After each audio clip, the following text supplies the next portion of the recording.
just, in my case, my school gave a planner out. So I've never used a planner in my life. I'm incredibly organised, and this planner has basically saved me this year. I think if I hadn't had that planner, I would not have got through my ITT year. It's just important to be able to write everything down, because you think you'll remember it and you most definitely will not. So just make sure to get stuff written down. Don't try and keep everything into your head, even if it's just little notes. I quite often, write little things about the kids that owe me homework in there and things like that, just whatever I need, what I'm generally doing at each period. And I tended to use that if I got a free period. Okay, well, I'm going to do this in the free period. And then going into that free period, I know exactly what I want to get done by the end of it. If I get it done and get more done, great. And if I don't get it done, well, sometimes that happens, but at least I've got a focus going into a free, rather than thinking, I'll just have a long lunch. And then before you know it, you've lost an hour. So that's kind of a key thing. And then one thing that I've not personally tried, but I've been told it's a good idea, and I'm going to try it in September. So I don't know whether Cam or Amy or anyone else has used this, but I'm going to get a kind of little pocket notebook that I'm going to use to write things down for kind of behaviour issues, homework issues, little notes that I need that I'm always going to have on me. And that's something that someone mentioned to me as a good idea, and I'm yet to try it. My school has a big stationery cupboard, which is really fun to go in because it's just full of things that you can just take. And I've got a big post-it note section, and I literally just take packs and packs, and they're all over my desk. In every classroom that I teach in, there's post-it notes on the desk, in my little box that I carry around, and I literally just write anything that comes into my head on a post-it note. So basically the same as the little pocket notebook. I guess they're just more fun to scrunch up when you've done a task and you can throw it away. It's like a physical reminder that you've done it. So yeah, I write down absolutely everything. So homeworks, I will write down all the kids that haven't done it and stick it on my planner.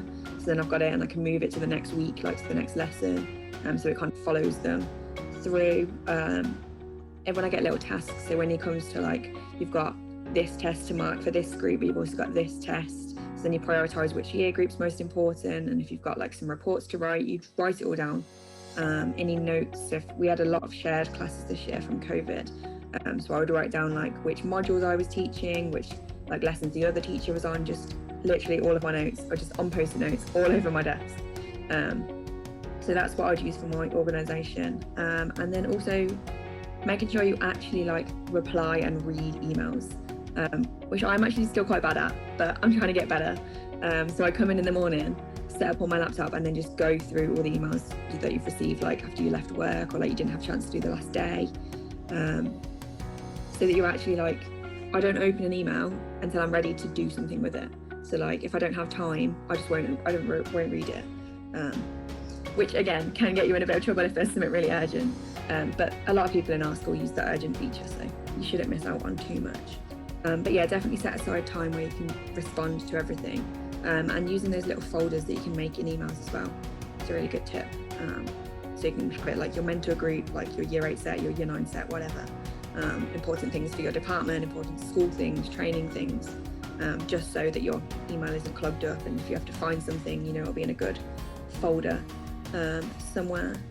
And then the third thing that I wrote down was on your timetable.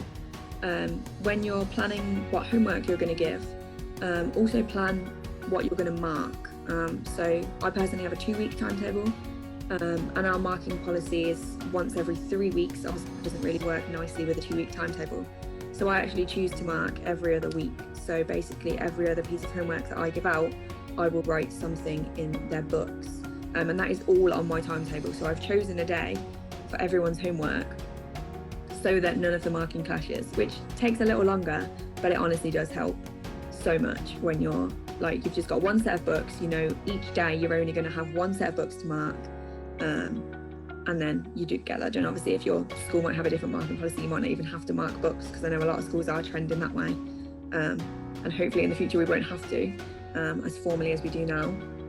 But yeah, there's lots of online resources you can use. A lot of schools subscribe to like different things, like we use Maths Watch quite a lot, which also self-marks, and the kids just see their marks and their grades as well. So definitely use them if your school subscribes to them, because they are so useful. And there will be a reason they're paying money for it. So if it's there, definitely use it, and it will save you time marking. What works for me may not work for you. For example, I've been kind of bad and not even used I have the planner over there somewhere that I got handed at the start of the year. I've not touched it. Just because it's not part of my routine. And one of the things that I want to do, and this is not going to be the first of what I'm saying, is invest the time. Once you've found a routine that works, invest the time in making it a routine. Because once it's routine, it's no longer something you have to think about, and you'll get the benefit from it a lot more than if you're doing it because like you feel like you have to or something like that. So I didn't use a planner this year. I was lucky that sort of between scratchy bits of notes and the fact that a lot of the stuff we talk about is on email, and so I just find the relevant email. I haven't needed it. Next year I'm absolutely going to, because I'll go from having 3 full-time classes of mine and little bits of dotty extras to 5. So I'm going to need something, some way. So one of the things I'll be working on is developing a routine, sticking to it, whatever that may be. The other thing I suggest is talking to, obviously you're hearing from us, you'll hear from other people.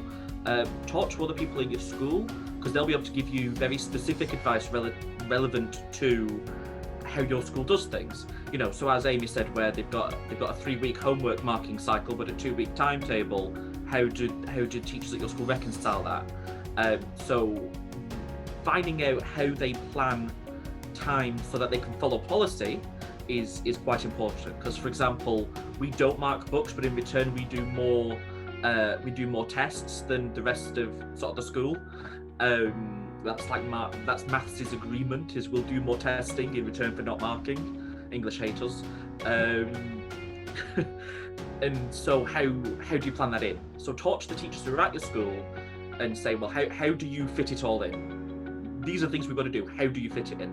So kind of going back to that like pocket notebook, it's been an absolute lifesaver for me this year and last year.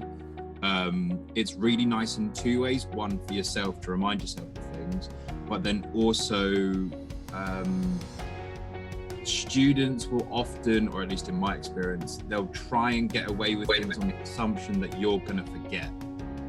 And so if you write it down in a notebook, so for example, if I have a student that swears at me, I will write down their name with a little note next to it saying swearing, and then I will show that student, you're in my notebook.